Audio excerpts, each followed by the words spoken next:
কোনো দাম আছে একটা বালুর কণার? ওটা থাকলেই কি না থাকলেই কি? পৃথিবীর অবস্থানটা ঠিক এমন মহাবিশ্বে। ওই পৃথিবীতেই আমরা এখন বসবাস করছি, আর আমরা মনে করছি যে আমরা পৃথিবীতে চিরস্থায়ী হব। এই দুনিয়াটা আমাদের, এখানে যা ইচ্ছা আমরা তাই করব। এখানে পলিটিক্স করলে যা ইচ্ছা তাই করব। এখানকার অর্থনৈতিক দায়িত্ব পাইলে যা ইচ্ছা তাই করব। এখানকার সামাজিক নেতৃত্ব পাইলে যা ইচ্ছা তাই করব। হ্যাঁ, এখানকার ধর্মীয় নেতৃত্ব পাইলে যা ইচ্ছা তাই করব। আমাদের ভাবটা এখন এমন। অথচ পৃথিবীর মূল্য আল্লাহর কাছে একটা বালুর পরিমাণও না, একটা মাছির পাখার পরিমাণও না।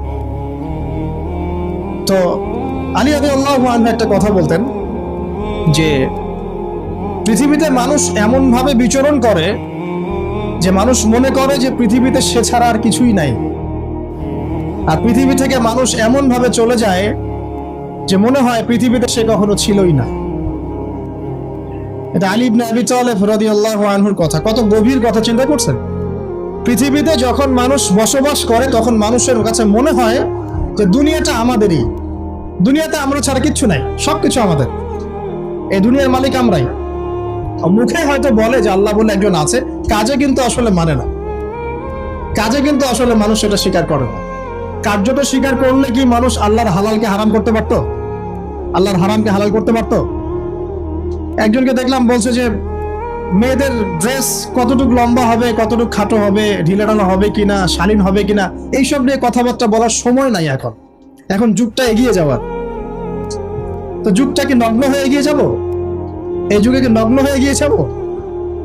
তো এই যে আল্লাহ পাকের বিধানের 5 পয়সা পরোয়া নেই। আল্লাহ পাক যেখানে বলছেন সূরা আহজাবে যে মেয়েদেরকে বলো হে নবী, তারা যখন বাড়ি থেকে বের হবে তারা যেন জিলবাব দিয়ে তাদের কাপড়টা, দেহটাকে ঢেকে নেয়। তো আল্লাহ পাকের এই আদেশের কি দাম আছে ওর কাছে?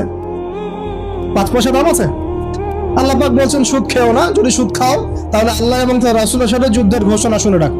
কোনো দাম আছে আল্লাহর কথার? সুদ না খেলে এই যুগে চলে? চুরি করো না, ডাকাতি করো না, জেনা করো না, আল্লাহ পাক বলছেন। বেধার্স এগুলো আমরা করছি এবং এগুলোকে স্বাভাবিকভাবে মেনে নিয়েছি, যেটা হয়। প্রত্যেকদিন খবরের কাগজ খুলবেন, দেখবেন ধর্ষণের খবর পাওয়া যাচ্ছে, পরকীয়ার খবর পাওয়া যাচ্ছে। গতকালকে একটা নিউজ দেখেছি যে মায়ের পরকীয়া দেখে ফেলায় মেয়েকে মা হত্যা করেছে। মায়ের পরকীয়া দেখে ফেলায় মেয়েকে মা শ্বাসরোধ করে হত্যা করেছে। আর কয়েকদিন আগে দেখলেন তো যে মাকে ছেলে আবার গুলি করে হত্যা করবে। তা বলেন কোন পৃথিবীতে বসবাস করছেন? ওয়াল আসরি দিয়ে আমি আপনাকে কি বুঝাবো? সময়ের কসম, এটার ব্যাখ্যা আমি কি করব আর আপনাকে কি বুঝাবো? এই হচ্ছে বর্তমান প্রেক্ষাপট।